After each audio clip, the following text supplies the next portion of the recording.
Yeah, you're right. And it's notable today, of course, because Asia hasn't followed that US lead upwards, which normally we would expect to see. I think that markets have been underestimating the economic impact of the virus. I actually would focus much less on the day-by-day movement in the number of cases because, of course, there's huge measurement issues in China. There's not enough testing kits and the tests are not necessarily that reliable. Numbers outside of China, I think, give a much better guide.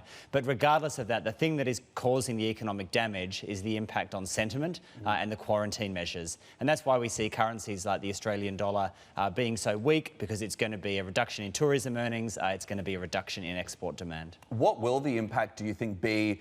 Let's talk about global growth first as a result of this before we move on to the impact on China, for instance. But what do you assess the impact will be on the global economy?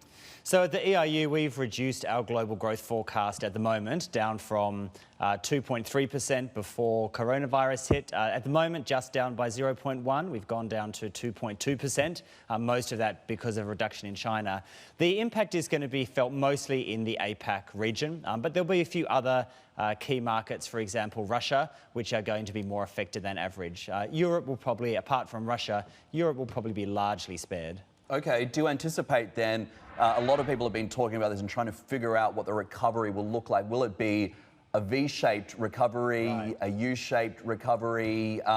But you've only shaved off 0.1 percentage points from your global GDP outlook, so the hit to the global economy perhaps not so bad. Yeah, I mean, I think if we're more likely to go down than go up, so I suspect there might be some more downward revisions to come.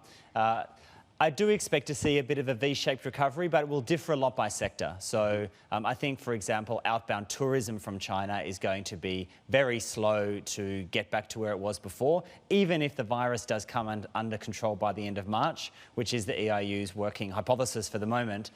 Chinese tourists are still going to be nervous for the next 6 to 12 months, while in other sectors, say like automotive or electronics, I think we'll see a recovery as soon as the factory restarts happen. Hey everybody, it's Hadley Gamble from our new CNBC Middle East Bureau in Abu Dhabi. Thanks for stopping by. Now to watch more, you can try one of the videos that just popped up on your screen. And don't forget to subscribe.